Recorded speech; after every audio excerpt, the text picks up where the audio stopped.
રાજકોટમાં ડીમાર્ટમાંથી ખરીદેલો આઈસ્ક્રીમ વાસી નીકળ્યો છે। ગ્રાહકે વિડીયો બનાવીને વાયરલ કર્યો છે। ગઈકાલે બનાવ બન્યો। ગ્રાહકે ડીમાર્ટમાંથી આઈસ્ક્રીમ ખરીદ્યો હતો। ઘરે ગયા બાદ ખબર પડી કે આઈસ્ક્રીમ વાસી છે। જ્યારે ફરી મોલ ખાતે આવીને મોલના કર્મચારીને તેમણે જાણ કરી। જો કે વાસી આઈસ્ક્રીમ પરત લેવામાં આવ્યો। ઘટનાનો વિડીયો પણ સોશિયલ મીડિયામાં વાયરલ થયો છે।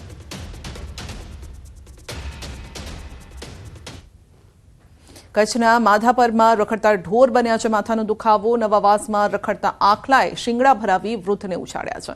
અંદાજે 10 ફૂટ ઊંચાઈ સુધી વૃદ્ધ ઉછળીને નીચે પટકાયા અને ગંભીર રીતે ઘાયલ થયા।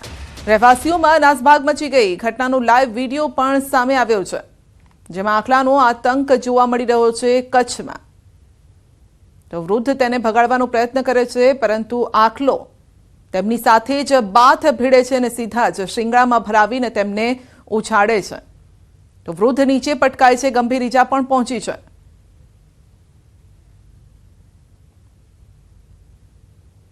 મોટા શહેરો જ નહીં, નાના શહેરોમાં પણ રખડતા ઢોરની સમસ્યા માથાનો દુખાવો બની છે।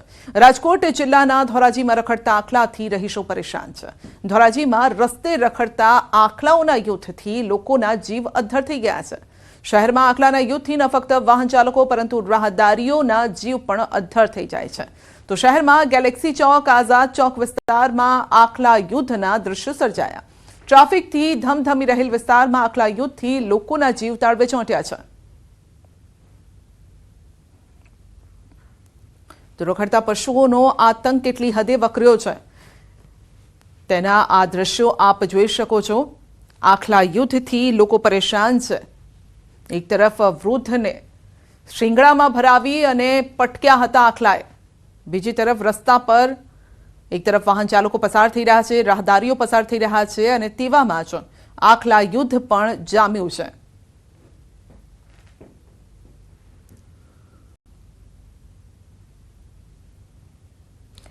તો અનેકોના મોત થઈ ચૂક્યા છે। આખલા યુદ્ધમાં અનેક લોકો ઘાયલ થઈ ચૂક્યા છે।